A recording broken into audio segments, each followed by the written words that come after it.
The 13th Step Toward Riches. Chapter 14. The Sixth Sense. The sixth sense, the door to the temple of wisdom.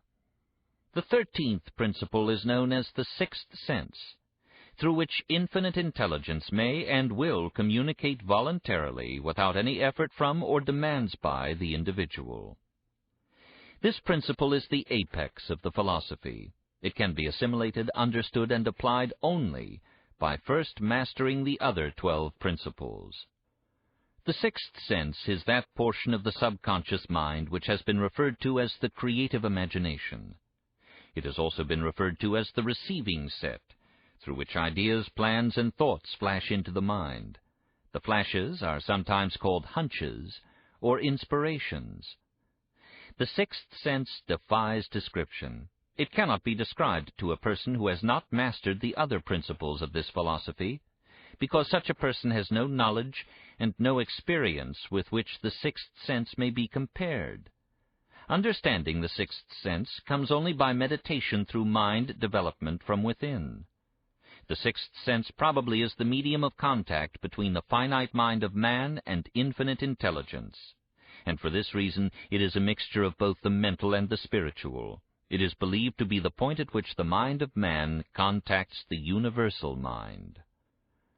After you have mastered the principles described in this book, you will be prepared to accept as truth a statement which may otherwise be incredible to you, namely, through the aid of the sixth sense you will be warned of impending dangers in time to avoid them, and notified of opportunities in time to embrace them. There comes to your aid and to do your bidding with the development of the sixth sense a guardian angel who will open to you at all times the door to the temple of wisdom.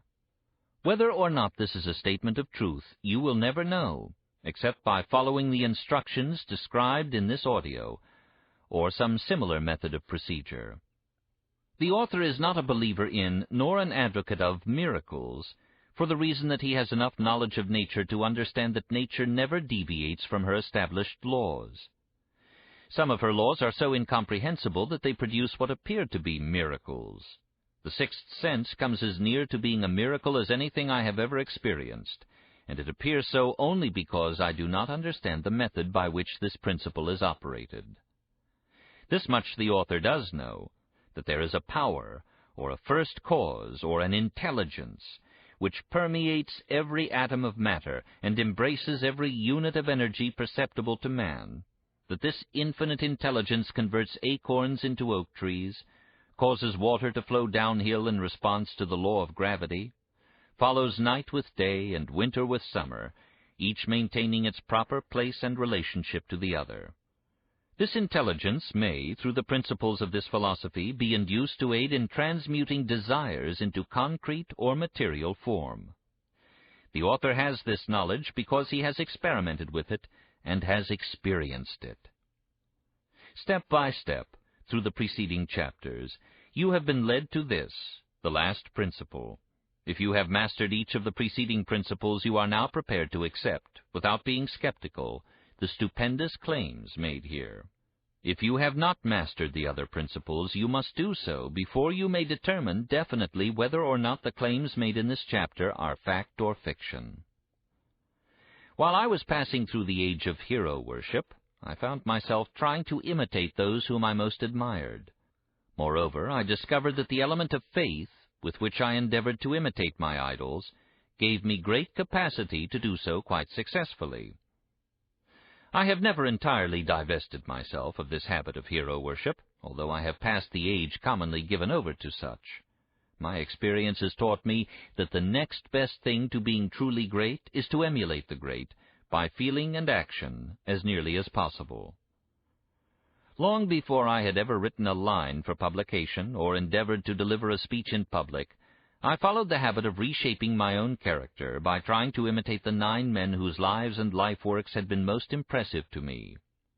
These 9 men were Emerson, Paine, Edison, Darwin, Lincoln, Burbank, Napoleon, Ford, and Carnegie.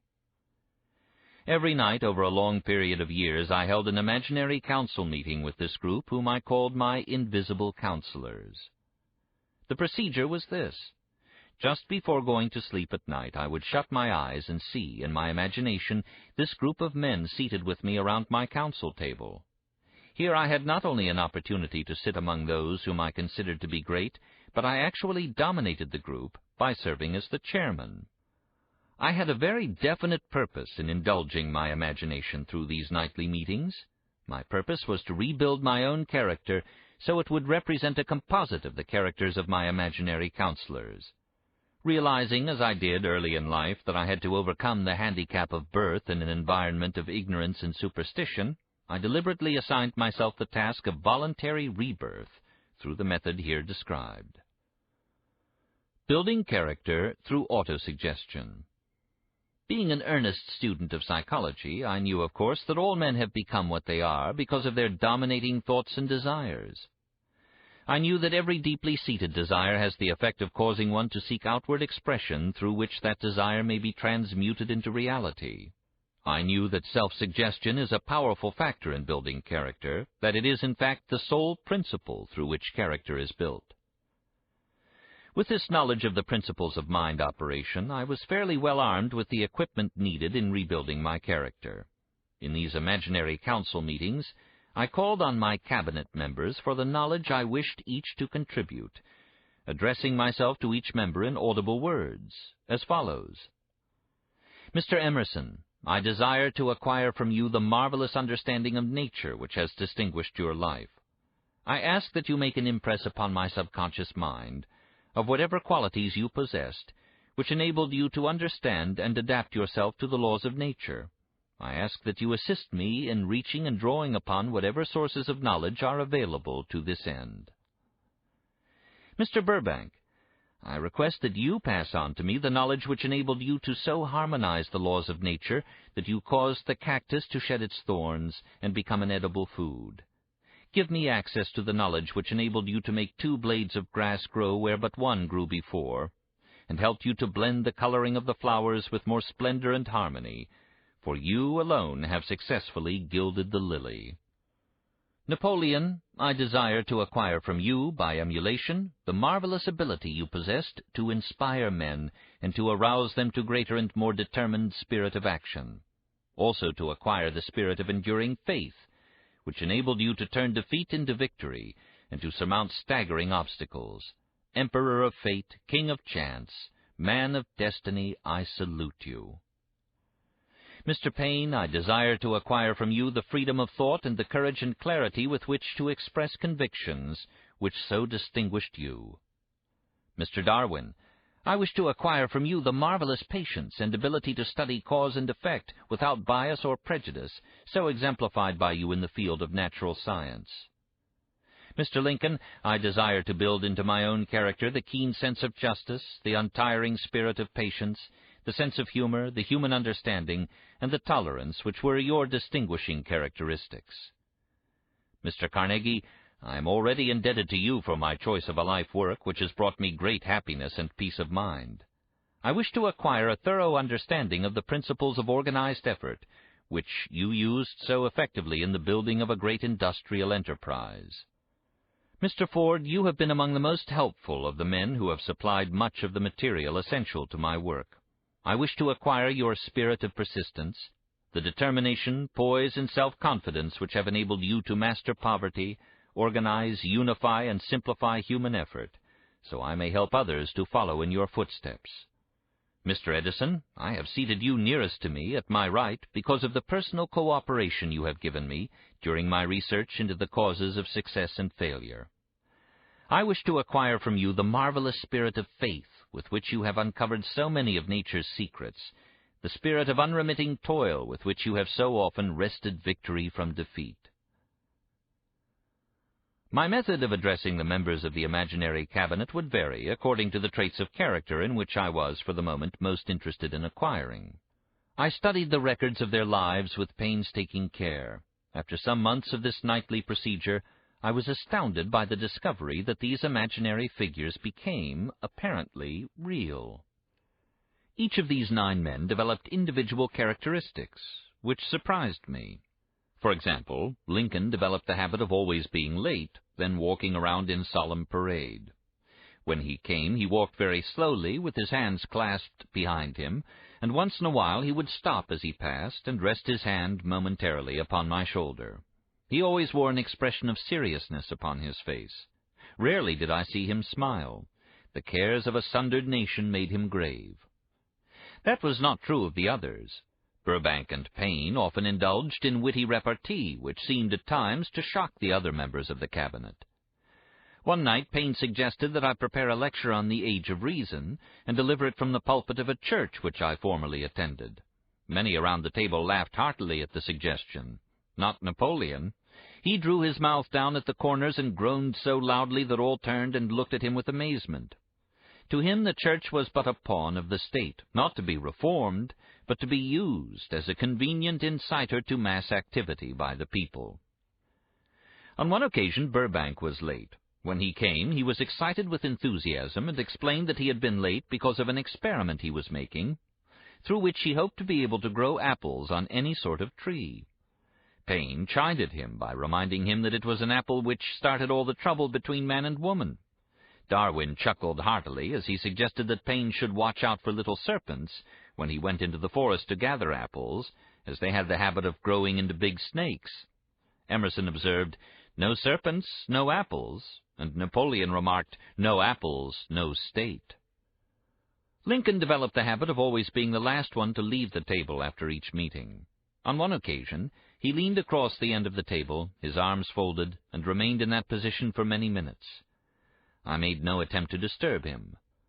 Finally, he lifted his head slowly, got up and walked to the door, then turned around, came back, and laid his hand on my shoulder, and said, "My boy, you will need much courage if you remain steadfast in carrying out your purpose in life. But remember, when difficulties overtake you, the common people have common sense. Adversity will develop it." One evening, Edison arrived ahead of all the others. He walked over and seated himself at my left, where Emerson was accustomed to sit, and said, "You are destined to witness the discovery of the secret of life. When the time comes, you will observe that life consists of great swarms of energy, or entities, each as intelligent as human beings think themselves to be. These units of life group together like hives of bees and remain together until they disintegrate through lack of harmony. These units have differences of opinion, the same as human beings, and often fight among themselves. These meetings which you are conducting will be very helpful to you. They will bring to your rescue some of the same units of life which served the members of your cabinet during their lives.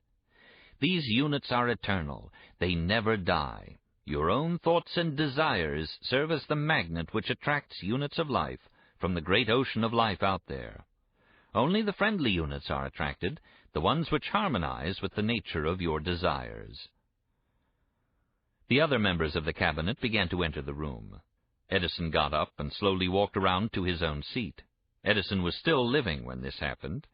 It impressed me so greatly that I went to see him and told him about the experience. He smiled broadly and said, "Your dream was more a reality than you may imagine it to have been." He added no further explanation to his statement.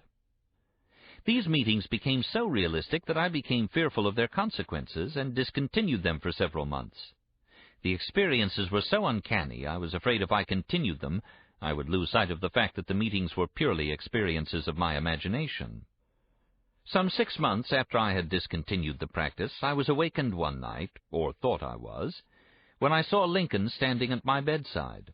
He said, "The world will soon need your services. It is about to undergo a period of chaos which will cause men and women to lose faith and become panic-stricken. Go ahead with your work and complete your philosophy. That is your mission in life. If you neglect it for any cause whatsoever, you will be reduced to a primal state and be compelled to retrace the cycles through which you have passed during thousands of years." I was unable to tell the following morning whether I had dreamed this or had actually been awake, and I have never since found out which it was, but I do know that the dream, if it were a dream, was so vivid in my mind the next day that I resumed my meetings the following night. At our next meeting, the members of my cabinet all filed into the room together and stood at their accustomed places at the council table, while Lincoln raised a glass and said, "Gentlemen, let us drink a toast to a friend who has returned to the fold." After that, I began to add new members to my cabinet. Until now it consists of more than 50, among them Christ, St. Paul, Galileo, Copernicus, Aristotle, Plato, Socrates, Homer, Voltaire, Bruno, Spinoza, Drummond, Kant, Schopenhauer, Newton, Confucius, Elbert Hubbard, Brand, Ingersoll, Wilson, and William James. This is the first time that I have had the courage to mention this. Heretofore I have remained quiet on the subject, because I knew from my own attitude in connection with such matters that I would be misunderstood if I described my unusual experience. I have been emboldened now to reduce my experience to the printed page, because I am now less concerned about what they say than I was in the years that have passed. One of the blessings of maturity is that it sometimes brings one greater courage to be truthful, regardless of what those who do not understand may think or say. Lest I be misunderstood, I wish here to state most emphatically that I still regard my cabinet meetings as being purely imaginary, but I feel entitled to suggest that while the members of my cabinet may be purely fictional and have meetings existent only in my own imagination, they have led me into glorious paths of adventure, rekindled an appreciation of true greatness, encouraged creative endeavor, and emboldened the expression of honest thought. Somewhere in the cell structure of the brain is located an organ which receives vibrations of thought ordinarily called hunches. So far, science has not discovered where this organ of the sixth sense is located, but this is not important. The fact remains that human beings do receive accurate knowledge through sources other than the physical senses. Such knowledge, generally, is received when the mind is under the influence of extraordinary stimulation. Any emergency which arouses the emotions and causes the heart to beat more rapidly than normal may, and generally does, bring the sixth sense into action. Anyone who has experienced a near accident while driving knows that on such occasions the sixth sense often comes to one's rescue and aids, by split seconds, in avoiding the accident. These facts are mentioned preliminary to a statement of fact which I shall now make, namely that during my meetings with the invisible counselors, I find my mind most receptive to ideas, thoughts, and knowledge which reach me through the sixth sense. I can truthfully say that I owe entirely to my invisible counselors full credit for such ideas, facts, or knowledge as I received through inspiration. On scores of occasions, when I have faced emergencies, some of them so grave that my life was in jeopardy, I have been miraculously guided past these difficulties through the influence of my invisible counselors. My original purpose in conducting council meetings with imaginary beings was solely that of impressing my own subconscious mind, through the principle of autosuggestion, with certain characteristics which I desired to acquire. In more recent years, my experimentation has taken on an entirely different trend. I now go to my imaginary counselors with every difficult problem which confronts me and my clients. The results are often astonishing, although I do not depend entirely on this form of counsel.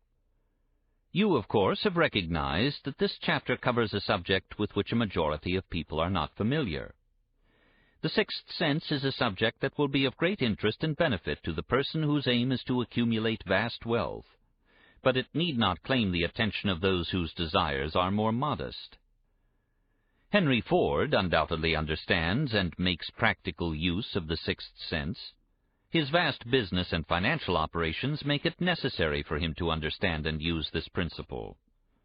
The late Thomas A. Edison understood and used the sixth sense in connection with the development of inventions, especially those involving basic patents, in connection with which he had no human experience and no accumulated knowledge to guide him, as was the case while he was working on the talking machine and the moving picture machine. Nearly all great leaders, such as Napoleon, Bismarck, Joan of Arc, Christ, Buddha, Confucius, and Mohammed, understood and probably made use of the sixth sense almost continuously. The major portion of their greatness consisted of their knowledge of this principle. The sixth sense is not something that one can take off and put on at will. Ability to use this great power comes slowly, through application of the other principles outlined in this book. Seldom does any individual come into workable knowledge of the sixth sense before the age of 40. More often the knowledge is not available until one is well past 50, and this for the reason that the spiritual forces with which the sixth sense is so closely related do not mature and become usable except through years of meditation, self-examination, and serious thought. No matter who you are or what may have been your purpose in listening to this program, you can profit by it without understanding the principle described in this chapter. This is especially true if your major purpose is that of accumulation of money or other material things. The chapter on the sixth sense was included because the book is designed for the purpose of presenting a complete philosophy by which individuals may unerringly guide themselves in attaining whatever they ask of life. The starting point of all achievement is desire. The finishing point is that brand of knowledge which leads to understanding. Understanding of self, understanding of others, understanding of the laws of nature, recognition and understanding of happiness. This sort of understanding comes in its fullness only through familiarity with and use of the principle of the sixth sense. Hence that principle had to be included as a part of this philosophy for the benefit of those who demand more than money. Having listened to this chapter, you must have observed that while hearing it you were lifted to a higher level of mental stimulation. Splendid! Come back to this again a month from now, listen to it once more, and observe that your mind will soar to a still higher level of stimulation. Repeat this experience from time to time, giving no concern as to how much or how little you learn at the time, and eventually you will find yourself in possession of a power that will enable you to throw off discouragement, master fear, overcome procrastination, and draw freely upon your imagination. Then you will have felt the touch of that unknown something which has been the moving spirit of every truly great thinker, leader, artist, musician, writer, statesman. Then you will be in position to transmute your desires into their physical or financial counterpart as easily as you may lie down and quit at the first sign of opposition. Faith versus fear. Previous chapters have described how to develop faith through autosuggestion, desire, and the subconscious. The next chapter presents detailed instructions for the mastery of fear. Here will be found a full description of the 6 fears which are the cause of all discouragement, timidity, procrastination, indifference, indecision, and the lack of ambition, self-reliance, initiative, self-control, and enthusiasm. Search yourself carefully as you study these 6 enemies, as they may exist only in your subconscious mind, where their presence will be hard to detect. Remember, too, as you analyze the 6 ghosts of fear, that they are nothing but ghosts because they exist only in one's mind. Remember also that ghosts, creations of uncontrolled imagination, have caused most of the damage people have done to their own minds. Therefore, ghosts can be as dangerous as if they lived and walked on the earth in physical bodies. The ghost of the fear of poverty, which seized the minds of millions of people in 1929, was so real that it caused the worst business depression this country has ever known. Moreover, this particular ghost still frightens some of us out of our wits.